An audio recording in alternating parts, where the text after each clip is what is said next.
Okay, folks, as you know, it seems like it has occurred. It has finally occurred, or they would like us to believe that it's occurred. Republicans have just decided that they have the votes to pass the Affordable Health Care Act. Okay, let's be frank. They do not yet have the votes. According to several sources that I have, they are about 4 to 5 votes short. Is there something that we can do about it? Yes, there is something that we can do about it, and there's something that we can do about it right away. And what we have to do is first thing tomorrow morning, you can actually start tonight, is start calling those offices. People think that calling those offices are not effective. That isn't so. It is very effective to call these offices and put the fear of losing their seats into their psyche.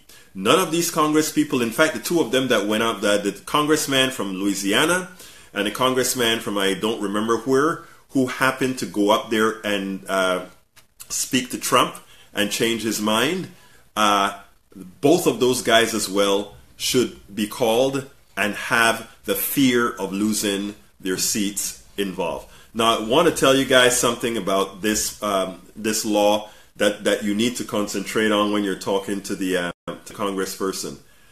The big thing that they're trying to convince these congressmen, and remember, these congress people don't have a whole lot upstairs. A lot of them really do not have a whole lot upstairs. So whatever somebody tells them, they just regurgitate it again. Here's the deal.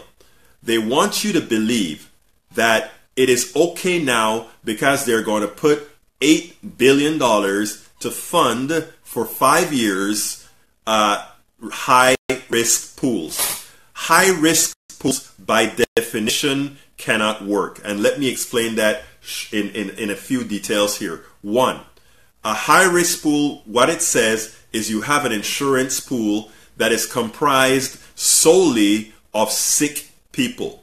That means that every single person within that high-risk pool will be asking for services. If they're asking for services, more than likely they will be extracting out of the pool much more than that pool is putting in. When they claim that they're going to invest $8 billion or so into a high-risk pool nationally, that means absolutely nothing, because there's not a large enough number to spread it around in that particular pool.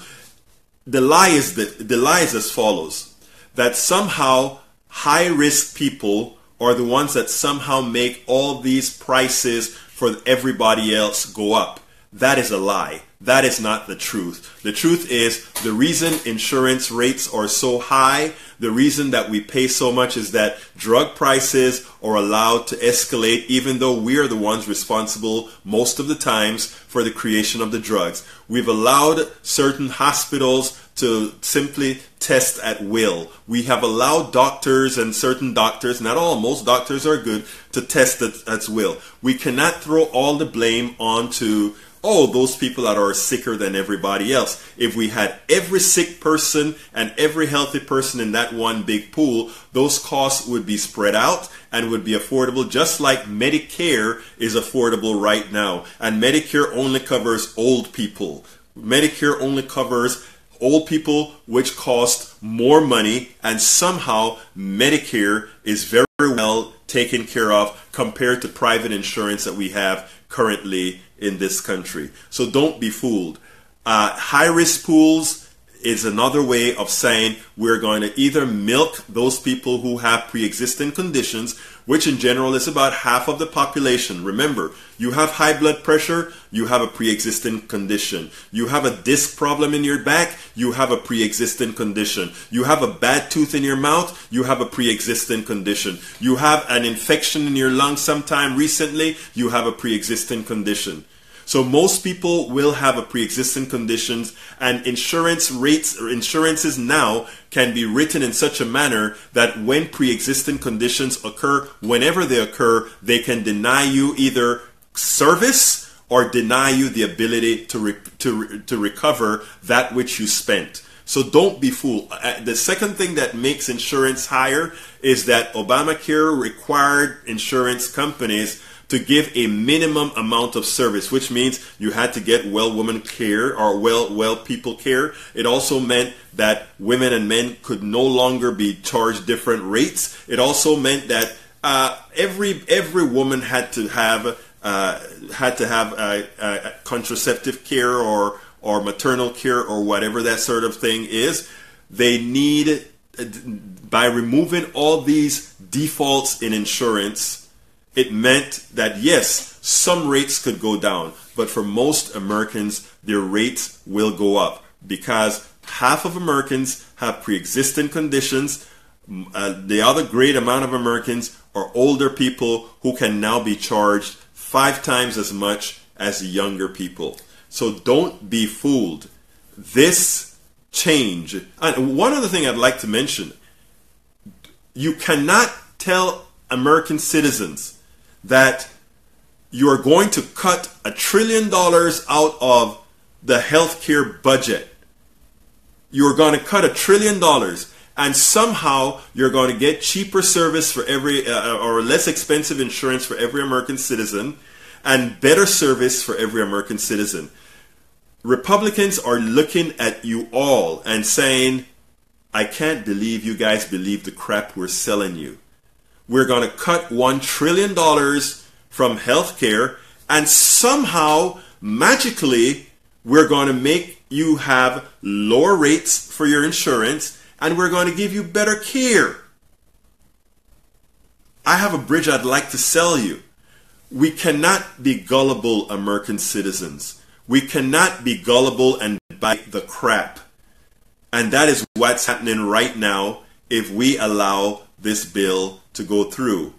So what we need to do now is to call our Congress people, every single one, Democratic, Republican, all of them, and let them know right now the vote for that bill is no. If for some reason the bill still goes through, of course we have to continue with the Senate.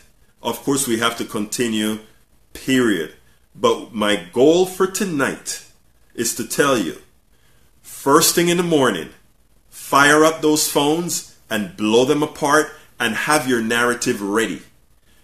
And the first part of the narrative is vote no on the AHCA bill. Number 2, you know that high-risk pools don't work. By definition, they cannot work, and it will increase the cost for everybody with a pre-existing condition, which is half of the country, and let them know that you will be advertising all these realities on each of your social media, on each of your organizations like your church, your synagogue, your mosque. Let these Congress people in those offices know that you are not just calling them as a one-time issue or just one time you're going to call them and it's over. Let them know that you're calling them, but that also you intend to educate all the people within your sphere of influence. They will start to respect that because you know what? It is bad enough to have to listen to you. But if they know that you are going to create many yous, in other words, many people like you will be created because you're going to be educating others on the reality of how disastrous this bill is going to be, then they have to worry about the geometric progression of more people knowing that they're screwing them. So Americans, again, let me tell you, get your narrative right. Number 1, tell them to vote no. Number 2, let them know that high-risk pools don't work. And number 3, let them know that you're not stupid enough to believe that if you remove $1 trillion from healthcare, that somehow the cost could possibly be less for each individual. And likewise, the quality of service could not be the same. $1 trillion is a lot of money. So thank you very much for listening. You have a lot of work to do. We have a lot of work to do. I did some calling already for today. I hope others will do the same. Tonight, the switchboard is probably closed by now. You'll probably just get voicemail. But first thing tomorrow morning, activate. Activate. Do what is necessary to take your country in your hands. We cannot allow these barbarians, which is the only way I can see it. If you listen to what Jimmy Kimmel had to say, there is a certain degree of evil who can look you in the eye and tell you, oh, I'm going to remove $1 trillion and things are going to be better for you. Knowing deep in their hearts that things cannot be better based on what they're doing. Not only that, they will get people killed. They will cause the death of people. These are the people that like to claim they are the people of life. They like to call themselves pro-life. There's nothing pro-life about this bill. This bill will kill. This bill will kill. And that's not hyperbole. That's a fact. So please, folks, do your job tomorrow and let America know. First let your congressman know those 3 things that we spoke about earlier, and let America know that, again, Trump and his minions are sucking not only the life out of our citizenship, but also our treasure, our wealth, with all that they're doing. Thank you so kindly. Have a very good night.